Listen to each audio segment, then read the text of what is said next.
ทักทายสวัสดีและสวัสดีทุกท่านที่ติดตามนะครับส้มวันนี้กะยามเช้านะกะเหมือนเป็นมื้อสุดท้ายนะวันนี้กะว่าหากระตื่นนะทุกคนแต่ชิ้นหมูก็กะเริ่มจะแห้งแล้วนะว่าเฮาย่างแต่เมื่อคืนนี่ชิ้นหมูก็ได้มีเถิงนี่กะมีแต่กระดูกกับหนังส่วนมาท้องเพื่อกะทะลุกเพราะว่ามันหนาวช่วงนี้กะ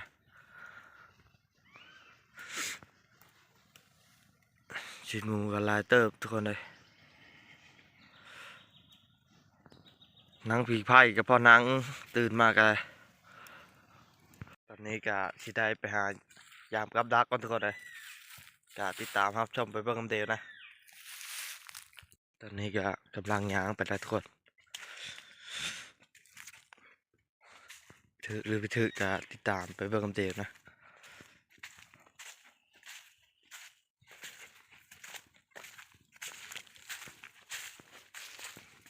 นี่ก็สิได้มาย่างกลับว่ามองว่าจะถือนะ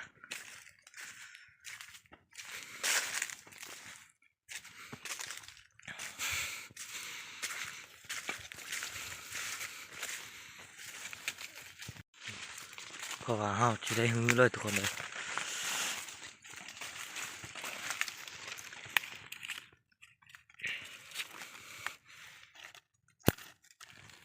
นี่ก็จะได้เฮาไปฮื้อกลับว่ะเพราะว่าฮื้อเมื่อเลยนะมันนี่เพราะว่าเฮากาจะได้เดินทางกลับบ้านนะทุกคนมันนี้ก็เป็นมื้อสุดท้ายโอ้ถือได้ถือประมาณนี้นะมันนี้ก็ทั้งชิ้นหมูทั้งหนูทั้งกระแตเลยทุกคนเลยตอนนี้ก็เฮากายามครับกันเลยนะเพราะว่าทางทีมงานเฮากานึ่งข้าวทาเพื่อนึ่งมาจ่ายเพื่อนึ่งข้าวทานะเพราะว่าเฮากาที่ได้ไปหายามครับแล้วด้วยกะที่ได้กลับมาบ่อนที่ได้เมื่อเลยทุกคนเลย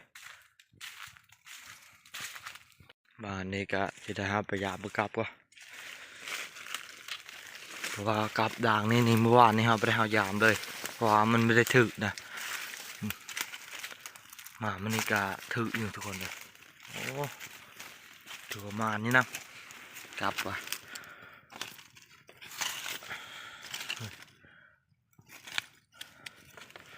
นี่ก็เฮาก็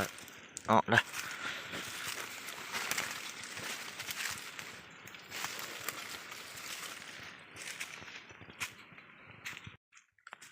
หายามด่างมาอีกทุกคนเลยถือว่ายามเช้านี่หนาวแห้งนะ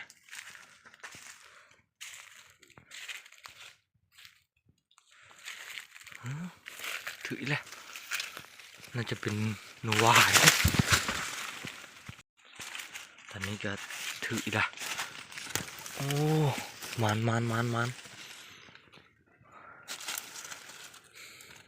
นี่ก็จะได้เฮาไว้พยายามกลับอีกทุกคนเลยเพราะว่ากลับเฮามันลายนะ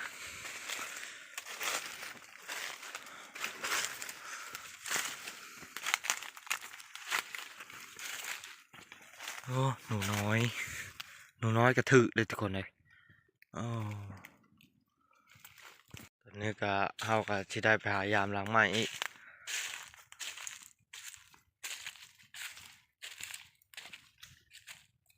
อันนี้ก็จะได้เฮาพยายามกลับดังที่ท้ายนะบัวจะถือหรือบ่นะ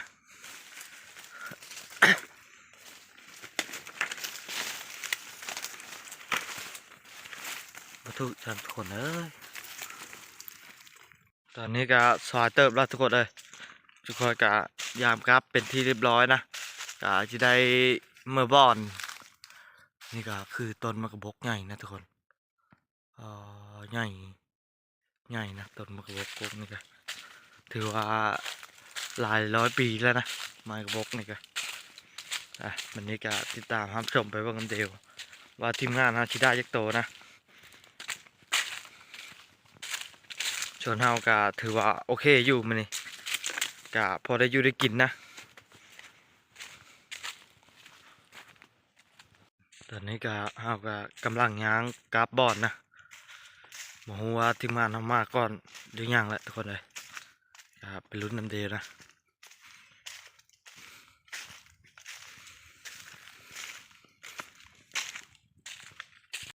ตอนนี้ก็เฮาก็มาฮอตบอลนะ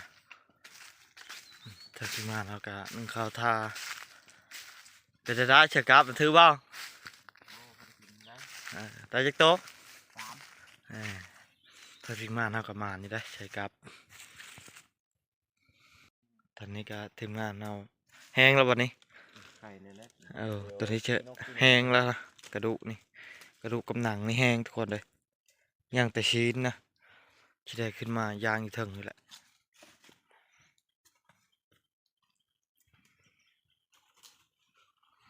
ทางทีมงานเราก็ได้ชามโตหนูทกขาวตัวหนึ่งหนูแดงชอกโตบ่หนูหวายบ่นะหนูหวายน้อยส่วนเฮาก็ได้อยู่ได้ทุกคนเลยใน6 โตนี่แต่ตัวน้อยๆถ้ารอแต่ทีมงานเฮาผู้หนึงนะเพิ่นไปต่อใกล้บ่ฮู้ว่าสิได้หรือบ่และก็ถ้ารู้นำเดแล้วทุกคนตอนนี้ก็ทีมงานเฮาโคป่าเฮ็ดเลิกกินมื้อนี้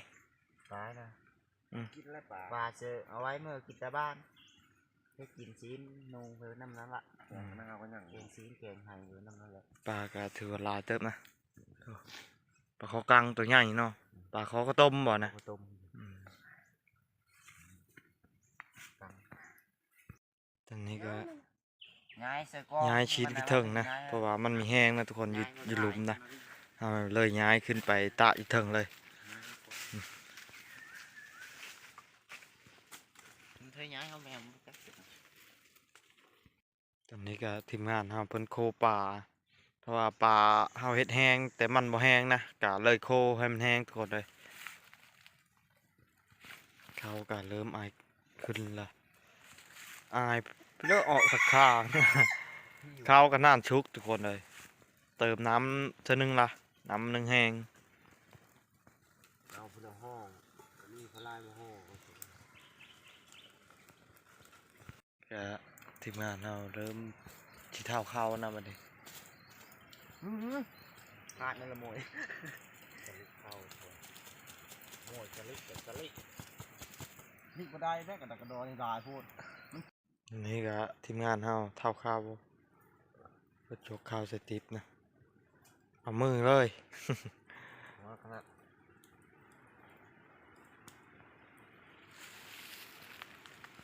ตอนนี้ก็ทีมงานเราจะได้ตำแจ่วนะมันนี้จะได้กินข้าวนะทุกคนเลยกินข้าวกะแกงปลาใส่ไข่มดแดงเมื่อวานนี้กับอันนั้นกะปิ้งชิ้นหมูนะปิ้งชิ้นหมูกินข้าวเช้านี่กะจะได้เดินทางกลับนะมันนี้กับ มาจากก็หมดขึ้นก็มีเต็ม เมื่อคืนเพิ่ง ตอนนี้ก็แจ่วกับตำเป็นที่เรียบร้อยนะมาทุกคนกินข้าวเช้าได้มันนี่ จะดังไฟมันลุก ข้าวเช้ากับแกงปลาใส่ไข่มดแดง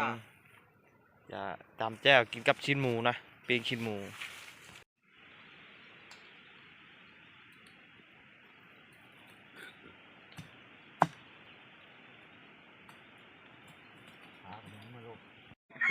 ข้าวอิ่ม ตอนนี้ก็ ปลาสิได้เมื่อละ กินจะได้กินข้าวนะทุกคนเลยแกงปลาใส่ไข่มดแดงกับชิ้นหมูป่าทำแจ่วมาทุกคนกินข้าวเช้ามันนี่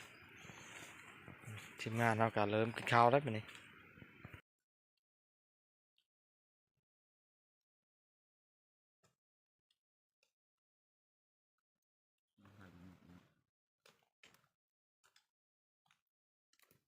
มันลมแห้งเนี่ยนะ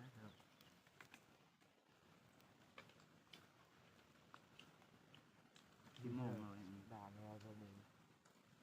ไม่โดนค่อยร้อนหมูใน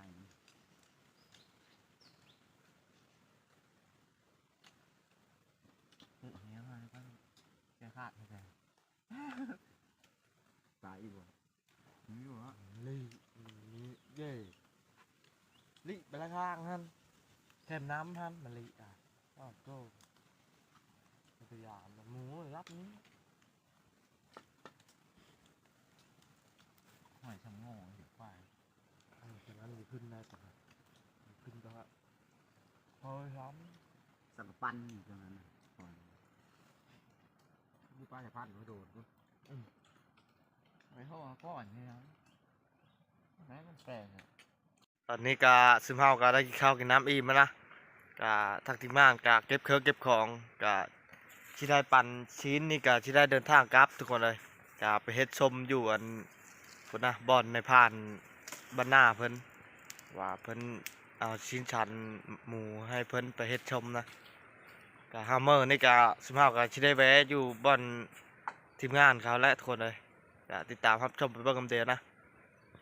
ตอนนี้ก็ทีมงานเฮากำลังเอาชิ้นไปปั่นเดียวทุกคนเลยเอาไปว่างอยู่เฮิร์นรถไปแล้วก็ที่ได้ปั่นอยู่พุ่นนะ ของนี้นะปันกระดูกมันก่อนดูหนัง ตอนนี้ก็ชิ้นกระดูกหนังก็เฮาเก็บมาปะอยู่พี่เมดแล้วนะอย่างอยู่ไม้หนึ่งนะที่ได้เอามาโฮมเฉดนี่ก็ที่ได้ปั่นแล้วทุกคนเลย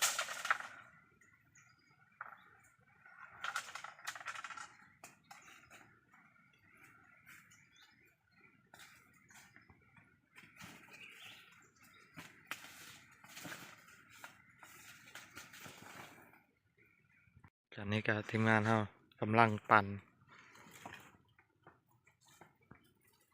ห้อยชิ้นมีซ้ำเดียวเนาะ ใช่แล้วนะช่ำไม่ช่ำ วิธีแล้ว เอาไปปั่นแล้ว กันนะบันคนเลยตอนแรกก็จะเดินทางครับจะ มันติดเดียวไงมีซ้ำเดียวเนาะ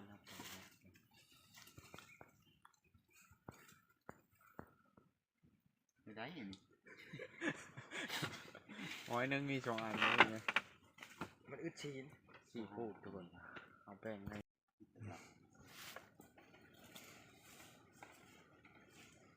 ตอนนี้ก็เพิ่นปั่นชิ้นมาก่อนกระดูกหนังปั่นน้ำหลัง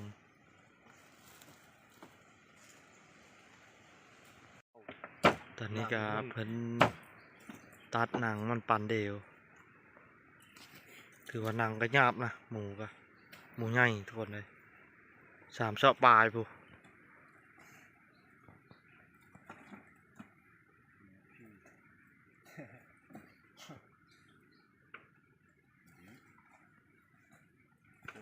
ตอนนี้ก็ปั่นหนังก็แล้วละยังแต่กระดูกนะมันนี่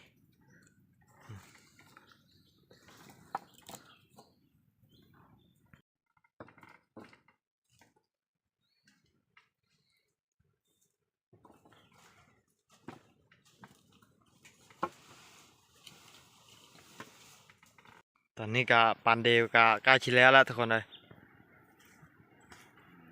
เป่าอีด้าตายไหมนะสุด นี่ก็ทางทีมงานเฮาก็ปั่นเดียวเป็นที่เรียบร้อยนะก็4 คนก็4 พูดนะบะทองเพิ่นเป็นคนปั่นวันนี้ก็สิได้เอาแล้วก็สิได้เดินทางกลับนั่นทุกคนเลยเพราะว่าปลายนี่ก็สิได้แวะบ่อนในพานบ้านหน้าเพิ่นเพราะว่าเพิ่นเฮ็ดฮอดชมท่าบ่ฮู้ว่าเพิ่นสิเฮ็ดแล้วหรือบ่แหละชิ้นหมูนะทางทีมงานเฮาก็ปั่นเดียวแล้วล่ะ คนมา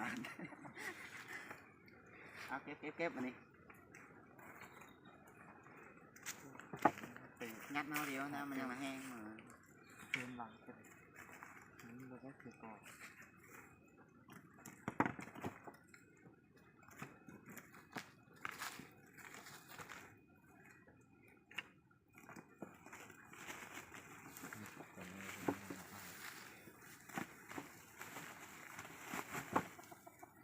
ซิลิโคน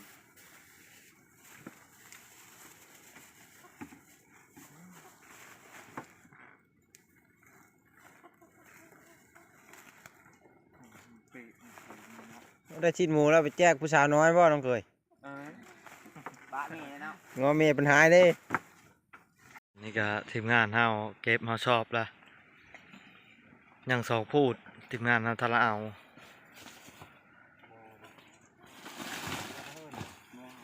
คือว่าได้หลายเติบนะสิหมูก็ เก็บเฉยๆเนี่ย ตอนนี้ก็ทีมงานเอานะโอ้ได้หลายแท้ก็ง่ายแท้ โอ้ยคนมาเด้ 2 พูดนะ เขาเลยคือหลาย เจ้ามันเสียเมื่อสำเร็จเอามึงให้ตัวนึงเอาตัวนึงให้เราบอก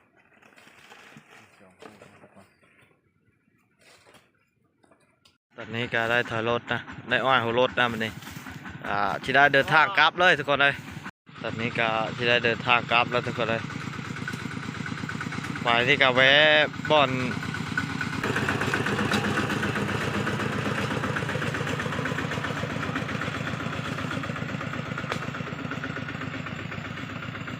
ตอนนี้ก็ซึ่งเฮากับได้เมื่อแล้วนะทุกคนเลย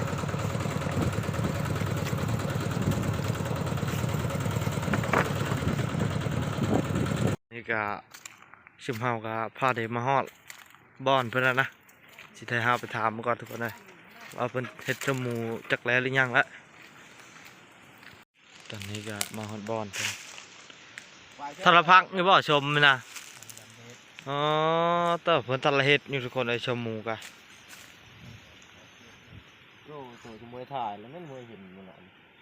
มันกายอยู่นี่ ผมว่าอยู่เหล่า ชิ้นหมูเพื่อกะถือว่าได้หลายเติบ เราปืน อยู่กับป้าได้ ตอนนี้ก็ในายพรานเพิ่นกะหากะมาเลยนี่ได้พี่แล้วเจ้า ปลาปลายามเบ็ดได้หลายตัวปลาอยู่ฮะ เพิ่นพยายามเบ็ดลัดเช้าทุกคนเลยถือว่าพอได้กินอยู่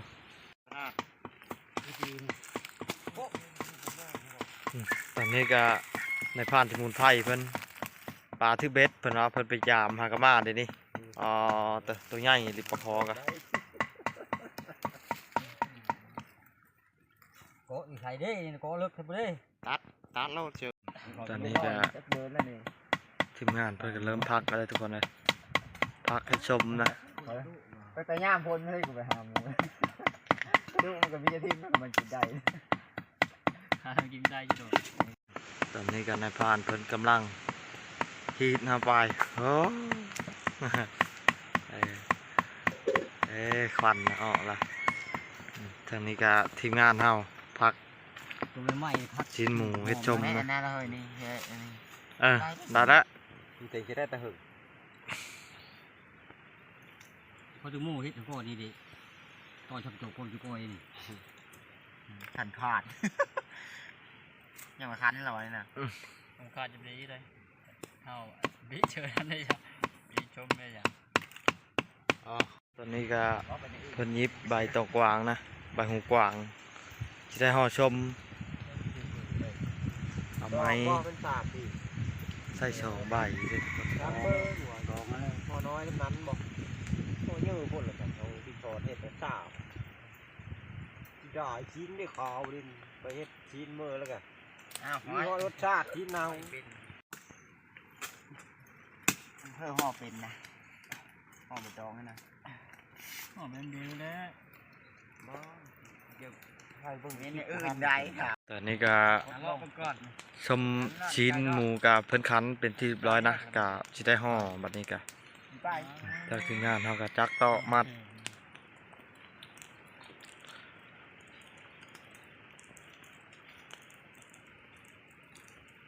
ครับละ มาใบตองเลยโทษผู้นั้นอะไรโทษอันพูดแค่ใบตองเมื่อไร พ่อทางนี้อยู่เลยทางนี้ เกียร์เด้อ ห่อทางนั้นก็ได้ ดอกห่อเป็นหมด ลองดู เจอเลย เธอไม่นุชเชื้อได้แต่นาได้หาเบอร์ตะกวางมาเลยห่อให้นอชมบ่ เ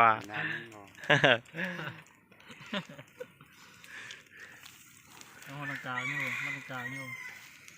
มัดด้านกลาง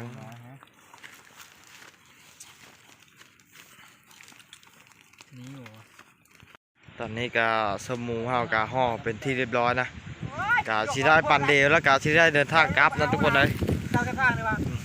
ลงแนวก็ได้ขอลงแนว ชิ้นหมูกะเฮาได้มาตะนี่เพราะว่ามันมีแห้งเลยเฮากะสิได้ฮุบเอานำมันนี่ ยัง อันนี้ก็ทางทีมงานเฮาก็ปั่นแล้วนะชมหมูกะวันนี้กะสิได้เอานะทุกคนเลย